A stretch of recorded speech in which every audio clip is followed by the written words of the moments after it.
भाभी जी और आपकी भाभी जी एक बार फिर से निकल गई है मैदान में आज बिहार का सबसे बड़ा मुद्दा लेकर। अब देखिए कि जिस तरह से एनडीए में सब कुछ फाइनल हो गया था कि नीतीश कुमार के नेतृत्व में ही चुनाव लड़ा जाएगा, उसी तरह से अब महागठबंधन ने भी अपनी चीजों को तय कर लिया। अब एक तरह से कहा जाए कि दोनों लोग अब एक मंच पर आ गए हैं, एनडीए और महागठबंधन दोनों लोग अब बराबरी पे खड़े हैं। ऐसे में ये जानना बहुत जरूरी हो जाता है कि दोनों में से किसके गठबंधन में ज्यादा दम है, क्योंकि जनता में भी जो है अब एक तरह से कहा जाए ना कि एक लेवल पे अब दोनों गठबंधन के बारे में सोचा जाएगा, क्योंकि दोनों लोग अब एक बराबर हो गए हैं। चलिए चलते हैं जनता के बीच में, उन लोगों से बतियाते हैं कि अभी अगर बात करें तो किसके गठबंधन में कितना दम है। आइए बतियाते हैं। भैया ये बताइए कि अब मीटिंग तो हो गया, फाइनल हो गया, तेजस्वी यादव के नेतृत्व में जो है महागठबंधन चुनाव लड़ेगा। इसी तरह से जो है वो कहा जाए एनडीए में भी फाइनल हो चुका है। अब दोनों लोग एक मंच पर आ गए हैं। ऐसे में किसके गठबंधन में कितना दम है?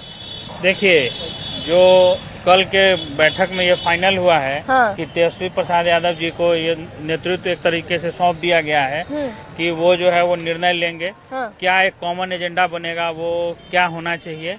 और तीसरा जो बना है कि जो भी पार्टी का सीट का बंटवारा होना है वो भी फाइनल हो गया है कि कैसे होना है। तो अब जो बातें हैं कि एक इस गठबंधन का तो हो गया, अब सामने वाले गठबंधन की बात है एनडीए का। तो एनडीए में लोग दबे जुबान से तो कहते हैं कि हम नीतीश जी के नेतृत्व में चुनाव लड़ेंगे, लेकिन फिर वो एक उसमें डाल देते हैं कि ये जो है वो संसदीय दल बैठक में हम लोग तय करेंगे। तो ये संसदीय दल बैठक क्या तय करेगा?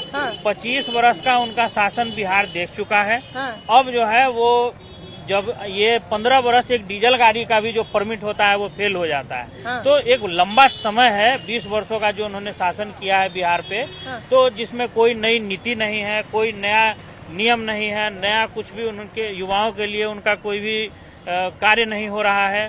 तो इन सब चीजों को देखते हुए ये बात तय है कि अभी एक चैनल का सर्वे भी आया था जिसमें लगभग 40% बिहार की जनता ने तेजस्वी प्रसाद यादव पे अपना भरोसा जताते हुए उनको मुख्यमंत्री चेहरा के तौर पर माना। आपने अभी कहा भैया कि दबे जुबान में अभी भी जो है वो लोग कह तो देते हैं कि नीतीश कुमार के नेतृत्व में चुनाव लड़ेंगे, लेकिन बातें साफ नहीं होती हैं।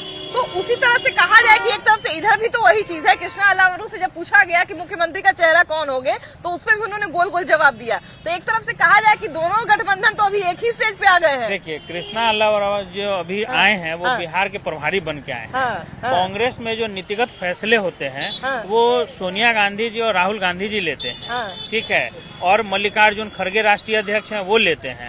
तो उन्होंने जो दिल्ली में बैठक हुई थी उसमें उन्होंने स्पष्ट किया है ये बात की जो आप लोग चुनाव लड़िए, और राजद चूंकि सबसे बड़ा दल है जिसका सबसे ज्यादा विधायक होगा वही मुख्यमंत्री बनते रहा है, इसमें कहाँ कोई संदेह की बात है। तो कृष्णा अल्लावरू जी ने तो कहा ना कि तेजस्वी जी को नेतृत्व एक तरीके से इनके ही डिसीजन पे चुनाव होना है। एक पप्पू यादव का भी बयान कल हम सुन रहे थे, उन्होंने भी कहा कि भाई आरजेडी के जो है वो मुख्यमंत्री हो सकते हैं तेजस्वी प्रसाद यादव, लेकिन महागठबंधन के मुख्यमंत्री का चेहरा नहीं हो सकते। देखिए ऐसा है, बिहार में वोट को जात पात की परिपाटी मानी गई है। लेकिन इस बार ऐसा है कि कोई जात पात नहीं चलेगा और सब लोग मन बना लिया है कि तेजस्वी को ही सरकार बनाना है। नीतीश के सरकार से हर तबका हर जात खिन्न है।